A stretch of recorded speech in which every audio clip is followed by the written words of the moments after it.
నాదెండ్ల భాస్కర్రావు ఉమ్మడి ఆంధ్రప్రదేశ్ మాజీ ముఖ్యమంత్రిగా పనిచేశారు. ఆయన 1984 ఆగస్టు 16 నుంచి సెప్టెంబర్ 16 వరకు కేవలం 31 రోజుల పాటు ఆంధ్రప్రదేశ్ ముఖ్యమంత్రిగా పనిచేశారు. రాష్ట్ర చరిత్రలో అత్యల్ప కాలం ముఖ్యమంత్రిగా పనిచేసిన వ్యక్తిగా ఆయన నిలిచారు. సో ఆయన తుది శ్వాస విడిచడానికి సంబంధించి పూర్తి సమాచారాన్ని మా ఏపీ బ్యూరో చీఫ్ రామారావు అందిస్తారు. రామారావు. శ్రీనివాస్ మాజీ ముఖ్యమంత్రి నాదెండ్ల భాస్కర్రావు కొద్దిసేపటి క్రితం హైదరాబాద్ కాంటినెంటల్ హాస్పిటల్లో కన్నుమూశారు. ఆయనకి గత కొంతకాలం నుంచి కూడా శ్వాసకోశ వ్యాధితో పాటు ఇతర అనారోగ్య సమస్యలతో ఇబ్బంది పడుతున్నారు. వృద్ధాప్యం కారణంగా వచ్చిన ఇబ్బందులతో ఆయన దాదాపుగా గత 6 నెలల నుంచి కూడా అస్వస్థతకు గురయ్యారు.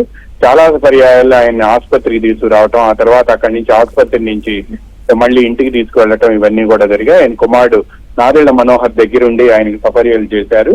అయితే నాదెండ్ల భాస్కర్రావు మృతి పట్ల గుంటూరు జిల్లా వేమూరు నియోజకవర్గంలో ఉండే దోనేపూడి గ్రామంలో జన్మించారు. 1978లో విజయవాడ నుంచి పోటీ చేసి కాంగ్రెస్ ఎమ్మెల్యేగా గెలుపొందారు. 1983లో గుంటూరు జిల్లా వేమూరు నియోజకవర్గం నుంచి తెలుగుదేశం పార్టీ తరఫున పోటీ చేసి గెలుపొందారు. అయితే 1985లో ఎన్టీ రామారావును దించివేయటం, ఆ తర్వాత నాదెండ్ల భాస్కర్రావు ముఖ్యమంత్రి కావటం, అతి తక్కువ కాలం ఆయన ముఖ్యమంత్రిగా ఉండటం, అప్పుడు ప్రజాస్వామ్య పరిరక్షణ ఉద్యమం నేపథ్యంలో ఆయన రాజీనామా చేయటం ఇవన్నీ కూడా ఆయన్ని జరిగిపోయాయి. 1985లో ప్రజాస్వామ్య తెలుగుదేశం పార్టీ ఏర్పాటు చేసి కాంగ్రెస్ పార్టీతో పొత్తు పెట్టుకొని హైదరాబాద్ లోని మలకపేట నుంచి పోటీ చేసి ఓడిపోయారు. ఆ తర్వాత ఆయన కాంగ్రెస్ పార్టీలో చేరారు. 1989లో తెనాలి నుంచి పోటీ చేసి అన్నాబత్తం సత్యనారాయణపై గెలుపొందారు. 1994లో రావి రవీంద్రనాథ్ కూడా పోటీ చేశారు. 1998లో కాంగ్రెస్ నుంచి ఖమ్మం నుంచి ఎంపీగా పోటీ చేసి గెలుపొందారు. 1999లో హైదరాబాద్ లో పోటీ చేసి ఓడిపోయారు. ఆయన 2004 తర్వాత నాదెండ్ల మనోహర్ ఆయన కుమారుడు రాజకీయాల్లోకి రావటం, ఆయన గెలుపొందటం, కాంగ్రెస్ పార్టీ తరఫున ఆయన శాసనసభకు స్పీకర్ గా కూడా పనిచేశారు.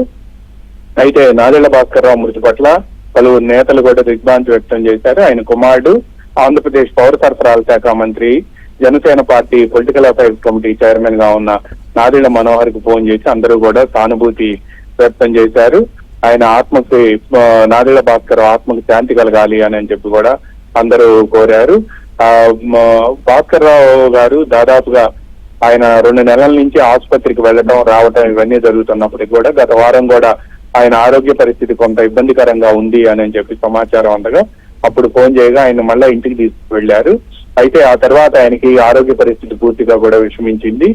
డాక్టర్లు ఎంత ప్రయత్నించినప్పటికీ కూడా వయసుతో వచ్చిన వృద్ధాప్యం కారణంగా ఆయనకు ఈ వృద్ధాప్య సమస్యలు బాగా ఎక్కువగా ఉన్నాయి. 90 సంవత్సరాలు ఉండటంతో ఆయనకి వృద్ధాప్య సమస్యల నుంచి కూడా ఆయన బయటపడలేకపోయారు.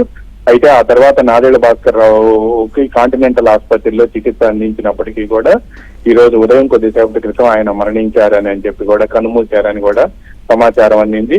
ఆయనకు రేపు పంజాగుట్ట శ్మశాన వాటికలో రేపు సాయంత్రం ఏప్రిల్ 23వ తేదీ గురువారం సాయంత్రం 4 గంటలకు పంజాగుట్టలో ఉన్న హిందూ శ్మశాన వాటికలో అంత్యక్రియలు నిర్వహించాలని కూడా కుటుంబ సభ్యులు నిర్ణయించారు. అంతిమ నివాళులు అర్పించేందుకు వీలుగా ఆయన పార్థివ దేహాన్ని జూబ్లీ హిల్స్ లోని ఆయన స్వగృహం కూడా ఉంచనున్నారు. ఆయనకు 90 సంవత్సరాలు. కొద్దిసేపటి క్రితం ఈ రోజు బుధవారం ఉదయం కొద్దిసేపటి క్రితం తుదిశ్వాస విడిచారు అని చెప్పి కూడా పత్రికా ప్రకటన ద్వారా తెలియజేశారు.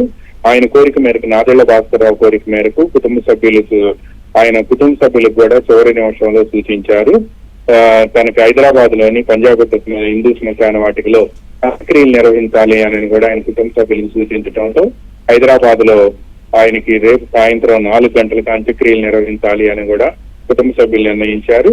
ఈ రోజు మరికొద్దిసేపట్లో ఆయన కాంటినెంటల్ ఆసుపత్రి నుంచి ఆయన పార్థివ దేహాన్ని జూబ్లీ హిల్స్ లో ఉన్న ఆయన నివాస గృహానికి తరలించబోతూ ఉన్నారు. ఈ రోజు నుంచి రేపు మధ్యాహ్నం వరకు కూడా ఆయన పార్థివ దేహానికి ప్రజలు నివాళులు అర్పించేందుకు ప్రజల సందర్శనార్థం ఉంచబోతూ ఉన్నారు. ఒక్కసారిగా నాదెండ్ల భాస్కర్రావు కన్నుమూశారని తెలియటంతో స్వగ్రామమైన దోనేపూడితో పాటు తెనాలి, అదేవిధంగా ఆయన ప్రాతినిధ్యం వహించిన ఖమ్మంతో పాటు హైదరాబాద్ లోను వీటన్నింటిలో కూడా విజయవాడలో అన్నింటిలో కూడా నాదెండ్ల భాస్కర్రావు పాత మిత్రులంతా కూడా ఆయనకు నాటి స్నేహితులుగా ఉన్న వారంతా కూడా తీవ్ర దిగ్భ్రాంతికి గురయ్యారు. ఓకే రామారావు.